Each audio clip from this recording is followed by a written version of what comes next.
Assalamualaikum, I am Mirza, your physics instructor from tutorial.pk, and now we are going to start our last chapter of class number 10, that is atomic and nuclear physics. इस chapter में basically हम atoms और इसकी कुछ properties को deeply study करेंगे।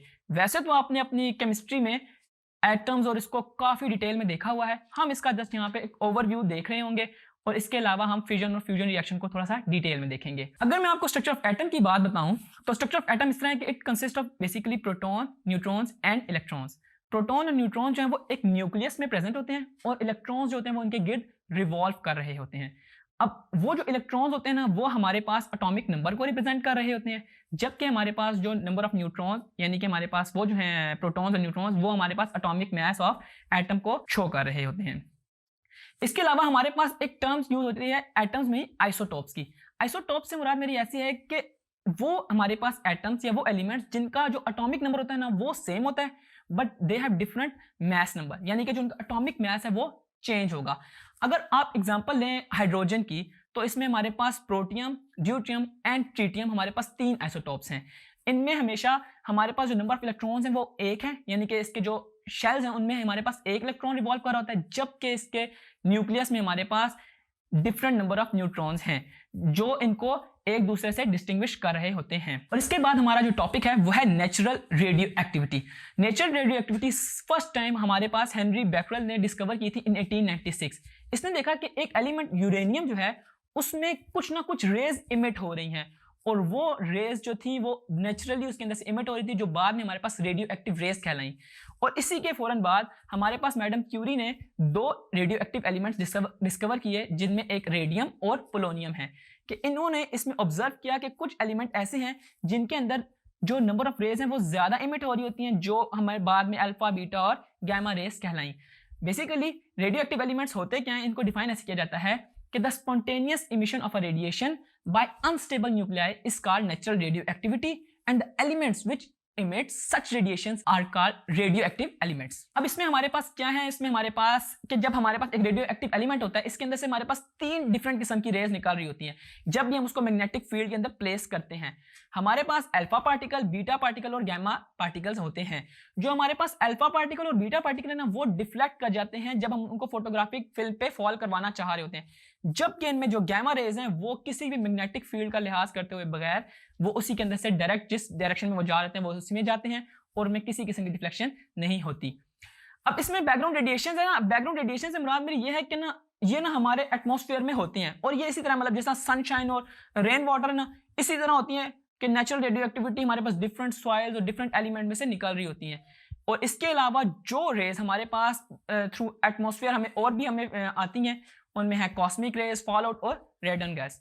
अब इनमें हमारी इनकी डिफरेंट परसेंटेजेस है। कॉस्मिक रेज हमारे एटमॉस्फेयर में 21% होती है और बाकी डिफरेंट आप देख सकते हैं। इसके अलावा हमारे पास न्यूक्लियर ट्रांसम्यूटेशन हमारा नेक्स्ट टॉपिक है। इसमें होता क्या है कि इसमें हमारे पास एक अनस्टेबल न्यूक्लियाई को ना हम ब्रेक करते हैं इनटू देयर डॉटर न्यूक्लियाई और वो हमारे पास स्टेबल होते हैं and it is defined as the spontaneous process in which a parent unstable nuclide changes into more stable daughter nuclide with the emission of radiation is called nuclear transmutation। इसमें हमारे पास first है alpha decay. Alpha decay में देखें तो हमारे पास जो X है जिसका एटॉमिक नंबर जो है Z और एटॉमिक मास A है। अब इसमें जब हमारे पास अल्फा डिके होता है तो उसका जो मास नंबर यानी कि जो A है वो 4 टाइम्स डिक्रीज होता है, जबकि एटॉमिक नंबर जो Z है वो हमारे पास 2 टाइम्स डिक्रीज होता है और हमारे पास एक अल्फा पार्टिकल और कुछ एनर्जी इमिट होती है। अगर मैं बीटा डिके की बात करूं तो इसमें हो ये रहा होता है कि हमारे पास जो एलिमेंट है वो उसके अंदर एक मास नंबर जो होता है वो बराबर होता है, जबकि एटॉमिक नंबर्स में ऐड हो रहा होता है और इलेक्ट्रॉन की इमिशन हो रही होती है विद सम एनर्जी। जबकि गामा डिके में हमारे पास जो एलिमेंट है वो एज इट इज आता है और हमारे पास गामा रेज प्रोड्यूस होती हैं। अब इसकी जो प्रॉपर्टीज ऑफ रेडिएशन है वो किस तरह की होती है कि ना इनके अंदर ना काफी ज्यादा हाई फ्रीक्वेंसी होती है इनकी, क्योंकि ये इलेक्ट्रोमैग्नेटिक रेडिएशन है। इसके अलावा इनमें आयनाइजिंग इफेक्ट होता है, यानी कि ये हमारे पास एलिमेंट को स्प्लिट करते हैं इनटू देयर आयंस जो कि हमारे पास पॉजिटिव और नेगेटिव आयंस होते हैं। इसके अलावा इनमें पेनिट्रेटिंग एबिलिटी है इन तीनों में, यानी कि अल्फा पार्टिकल में, बीटा पार्टिकल में और गामा पार्टिकल में।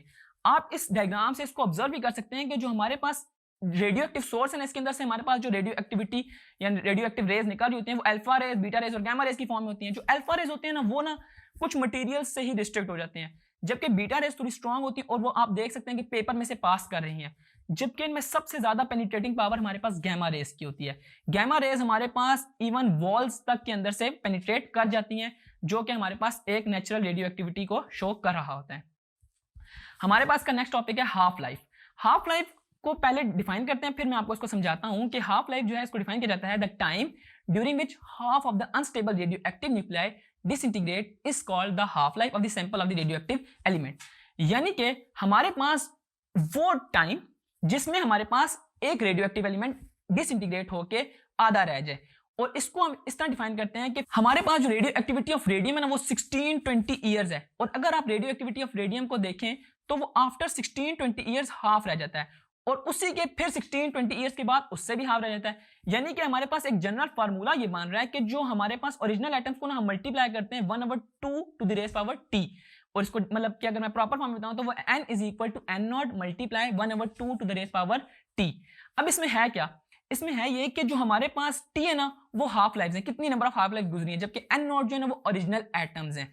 अगर मैं ओरिजिनल एटम्स को उसकी हाफ लाइफ से मल्टीप्लाई करूं तो हमारे पास जो रिमेनिंग अमाउंट बचती है ना वो हमारे पास उसकी हाफ लाइफ के बाद वाली अमाउंट है, और हमारे पास यही जो है हाफ लाइफ कहलाता है। इसके बाद हमारा नेक्स्ट टॉपिक है radio isotopes and there uses. जिस तरह कि हमने आइसोटॉप्स में देखा था कि हमारे पास कुछ ऐसे एटम्स या कुछ ऐसे एलिमेंट जिसमें हमारे पास एटॉमिक नंबर सेम रहता है और उसका मास नंबर हमारे पास चेंज हो रहा होता है। अगर मैं एक न्यूट्रॉन को किसी भी एलिमेंट पे बम्बार्ड करवाऊं तो वो हमारे पास रेडियो एक्टिव आइसोटॉप्स बनाता है। फॉर एग्जांपल आप देखें एक स्टेबल सोडियम न्यूक्लाइड है जिसका हमारे पास एटॉमिक मास जो है वो 23 है। अगर मैं उसके ऊपर एक न्यूट्रॉन को बम्बार्ड कराऊं और उसका एटॉमिक मास चेंज होकर 24 हो जाए तो वो हमारे पास स्टेबल रेडियो आइसोटॉप्स कहलाएगा, क्योंकि उसके साथ हमारे इमिशन ऑफ गैमा रेज भी होंगी, तो विच शोज के हमारे पास रेडियो आइसोटॉप्स इस तरह फॉर्म हो रहे होते हैं। इसके अलावा अगर मैं अल्फा पार्टिकल, देखिए न्यूट्रॉन की हमने बात की, न्यूट्रॉन भी फॉल करवा सकते हैं, अल्फा पार्टिकल भी, इवन बीटा पार्टिकल भी हम उसके ऊपर बम्बार्ड करवा सकते हैं। अगर एक एल्यूमिनियम 27 पे हम एक अल्फा पार्टिकल बम्बार्ड करें, अल्फा पार्टिकल से मुराद मेरी यहाँ पे हीलियम है, तो होगा क्या कि वो एल्यूमिनियम जो है वो हमारे पास फॉस्फोरस रेडियो आइसोटॉप्स में कन्वर्ट हो जाएगा। अब इसके जो आइसोटॉप्स के यूजेस है ना वो हमारे पास मेडिकल फील्ड, इंडस्ट्री और एग्रीकल्चर तीनों में हैं। डिफरेंट जगहों पे इनके डिफरेंट यूजेस हैं। इसके बाद हम जो टॉपिक स्टार्ट करने लगे वो है फ्यूजन रिएक्शन। वो इस चैप्टर का थोड़ा सा इंपॉर्टेंट टॉपिक है।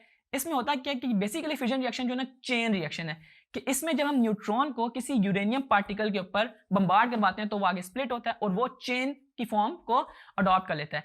इसके अंदर रिएक्शन इस तरह है कि अगर एक U35 हो जिसका हमारे पास एटॉमिक नंबर U35 है, उसके ऊपर अगर मैं एक न्यूट्रॉन को बम्बार्ड करवाऊं तो वो U36 बनेगा, क्योंकि उसका जो मास नंबर है वो हमारे पास एक टाइम इंक्रीज हो गया, 235 से 236 हो गया। अब इसके ऊपर जो ये स्टेरिक है ना, स्टेरिक शोज कि ये बहुत ज्यादा अनस्टेबल है और ये फ्यू सेकंड्स के लिए बनता है और इसके फौरन बाद हमारे पास ये स्प्लिट होकर X plus Y plus neutron में बन जाता है और फिर वो हमारे पास चेन रिएक्शन रिपीट होता रहता है।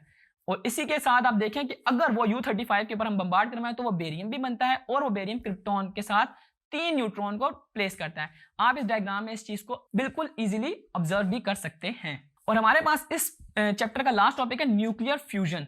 अगर न्यूक्लियर फ्यूजन की बात करूं तो ये हमारे पास न्यूक्लियर फ्यूजन के बिल्कुल ऑपोजिट है। न्यूक्लियर फ्यूजन में हो ये रहा था कि हमारे पास जो है एक जो एलिमेंट था वो स्प्लिट हो रहा था इनटू नंबर ऑफ एलिमेंट, जबकि फ्यूजन में आपको नजर आ रहा है इसके नाम से फ्यूज्ड हो रहा है, यानी कि 2 या 2 से ज्यादा एलिमेंट मिलकर हमारे पास एक एलिमेंट बनता है, दैट इज फ्यूजन।